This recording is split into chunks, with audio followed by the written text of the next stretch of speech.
Compaction test, which is one of the most important tests in the field of the geotechnical engineering, helps engineers to determine the maximum dry unit weight that may be attained for a given soil with a standard amount of compaction effort. Hello and welcome back to the Master Civil Engineering. And in this video, we will learn that how to find the maximum dry unit weight and the optimum moisture content from the results of the compaction test. You can see that I have been given the results of the Standard Proctor test in the following table. That is the mass of the moist soil in the mold and moisture content for different trials. I have to determine the maximum dry unit weight of compaction and the optimum moisture content. And if the specifications calls for 97% relative compaction in the field, what would be the field dry unit weight and the range of the acceptable moisture content? The first thing which we will do is to find the dry unit weights for different trials, and then we will plot a graph between the dry unit weights and the moisture content, which is called the compaction curve. From the compaction curve, we will find the maximum dry unit weight and the optimum moisture content. So first let's find the dry unit weight for different trials in Excel. Now that we are in Excel, so you can see that I have already constructed the table for the compaction test, in which I have 6 columns. The first column is the trial number. Second column is the mass of moist soil in kg, and third column is the moisture content in percentage. The value for these two are already given in the question, that is the mass of the moist soil and the moisture content, and we need to find the values for these 3 columns.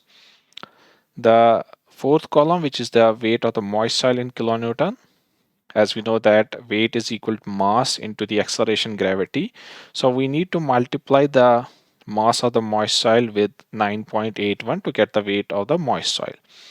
To get the value for the first trial number, we will select the first row of this column, and then we will write equal, and then we will select the mass of the moist soil for the trial number first, and then we will multiply it with the 9.81.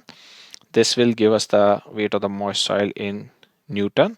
To convert it into the kilonewton, we will divide it by 1000. So, and then press enter, and this will give us the weight of the moist soil in kilonewton. To get the weight for the other trials, we will simply select the weight of the moist soil for first trial, and then we will drag it, and we will get the weight for the different trials. Then after that, we have to find the bulk unit weight in kilonewton per meter cube. This is obtained by dividing the weight of the moist soil by volume of the mold. You can see the value for the volume of the mold.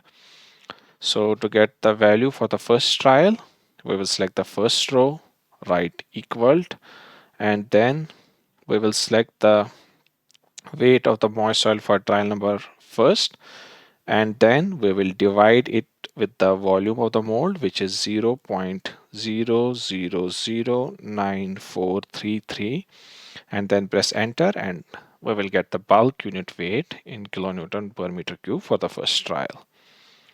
For different trials, select the first row and then drag it, and you will get the bulk unit weight for other trials.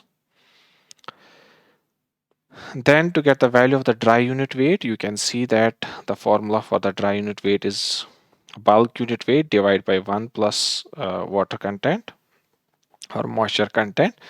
So to get this value, select the first row, then write equaled, and select the value of the bulk unit weight for the first trial, then divide it with first write the bracket, then 1 plus, and select the moisture content for the trial number first, and then divide it by 100. Since this is in the percentage, so we need to convert it into the fraction, we need to divide it by 100.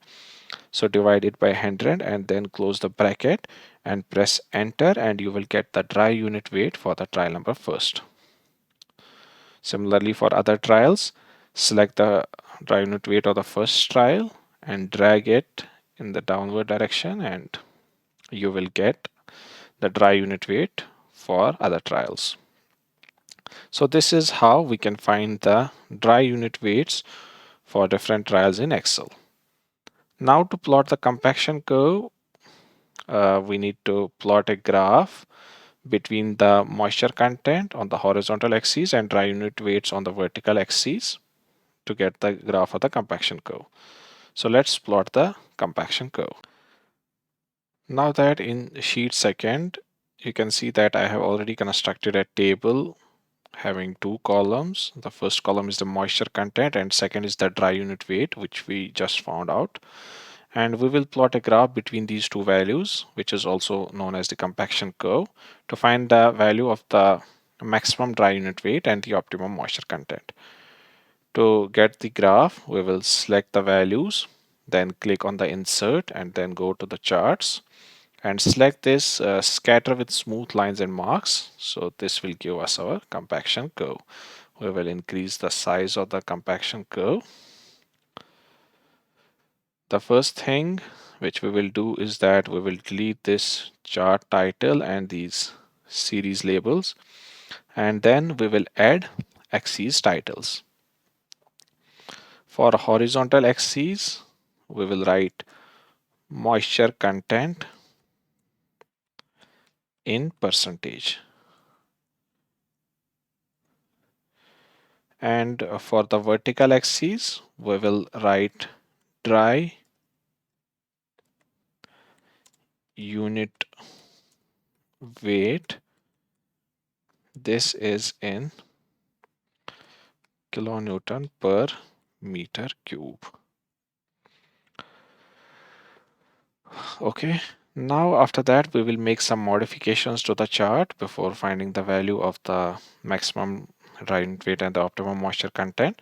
First, we will select the horizontal axis and we will make the tick marks visible for the major type as cross and minor type as inside. Also, to see the values more clearly, we will change the color of the axis, that is from gray to black, and increase the weight to 1 point. Also for the vertical axis, we will change the color from the gray to black and increase the weight to 1 point. We can see for the vertical axis, we don't have any value of the dry unit weight less than 12. So we will select the minimum value for the vertical axis as 12. Make the tick marks visible for major type as cross and minor as inside. For the compaction curve, select the compaction curve, change its color from orange to black and increase the weight to 2 point. For the marker points, also change their color from orange to black.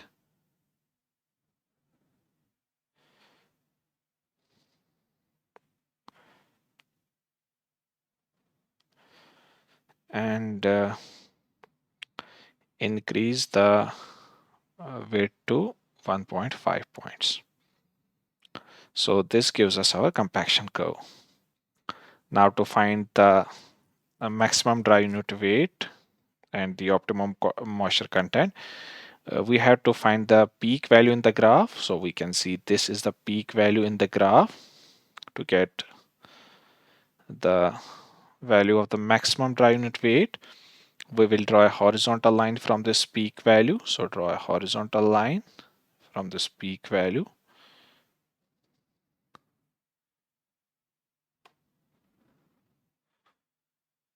This is the value of the maximum dry unit weight, and to get the corresponding moisture content, which is the optimum moisture content, draw a vertical line from this. So this gives us the value of the optimum moisture content. So I can see from the graph the value of the maximum dry unit weight is 18.3 kilonewton per meter cube and the optimum moisture content is 15%. From the compaction curve, we just found out that the value of the maximum dry unit weight for the soil is 18.3 kilonewton per meter cube, and the optimum moisture content for this soil is 15%. Now for the second part of this question, we have to find the field dry unit weight and the range of the acceptable moisture content for 97% of the relative compaction. Relative compaction is given as the ratio of the field dry unit weight divided by the maximum dry unit weight achieved in the laboratory. So for this question, relative compaction is given as 97% and maximum dry unit weight, which we found out is 18.3. So the field dry unit weight will be equal to 17.8 kilonewton per meter cube.